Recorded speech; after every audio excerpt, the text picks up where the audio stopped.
Literary approaches and authors.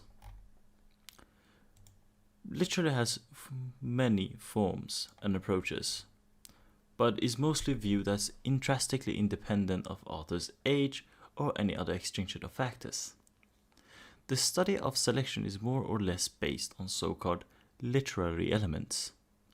This approach is regards to literature as a unique form of human knowledge that needs to be examined on its own work on terms, all the elements necessary for the understanding that the works are contained within the work itself.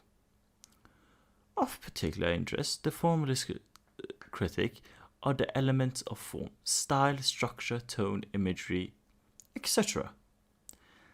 that are found within the text. A primary goal for formalist critics is to determine how less elements work together with the text contain shapes and the structure, and so on. Moral or humanistic approaches could also be led into literary approaches. Literature is viewed to discuss a man and its nature, or presents a man as aesthetional, rational, endowed with intelligence and free will.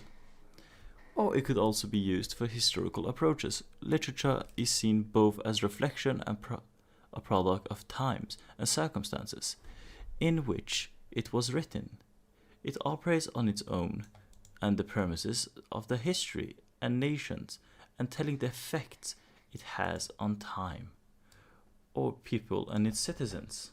Literature may also contain sociological approaches or cultural approaches, in forms of way where a man could tell a story of the traditions in his home country, or by ways of telling the countries of others, races, etc. In many ways, literature could also be seen as an expression of personality or inner divines or drives, neuros, and it could include physiology and the author of the character, and even psychologically of the creations. And yet again, literature could approach of genders, for example, a sexuality, identity, or even the attraction of opposite sex, same sex, homosexuality, or others. In the point, literature could be used for a man or a woman, or she, they, them, as a way to express oneself in a form of words created into a form of art. And in many ways, literature could also be imbued into romantic novels, as seen by many other authors throughout history or /time. And for example, we also have great writers who have wrote poetry or, well, literature, like the man Charles John Hoffman Dickens, born in February 1812 and died on 1870. He was an English writer and a social critic.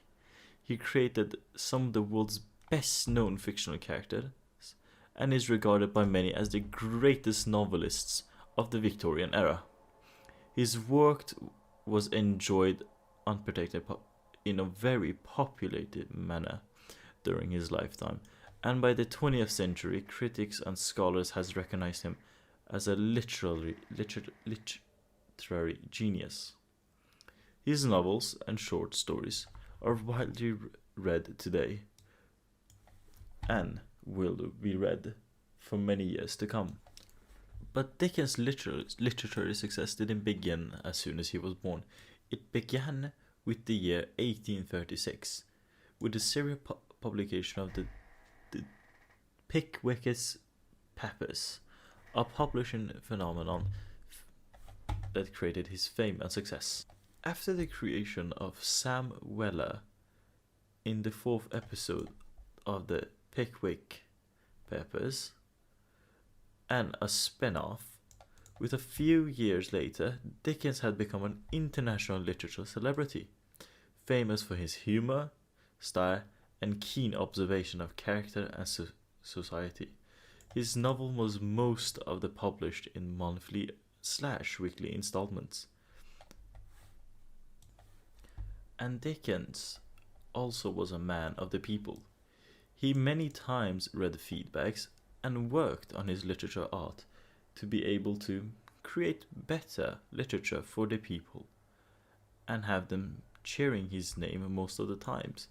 He knew his own abilities and capabilities, but he also liked to see his fans be happy. So most of the times he read such feedback to explore and become better with his literature.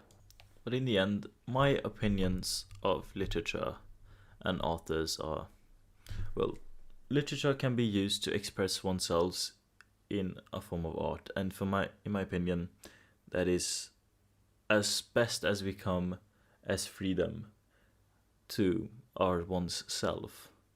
And the authors throughout time have really shown us many forms of way to express that freedom and become better and suited with oneself.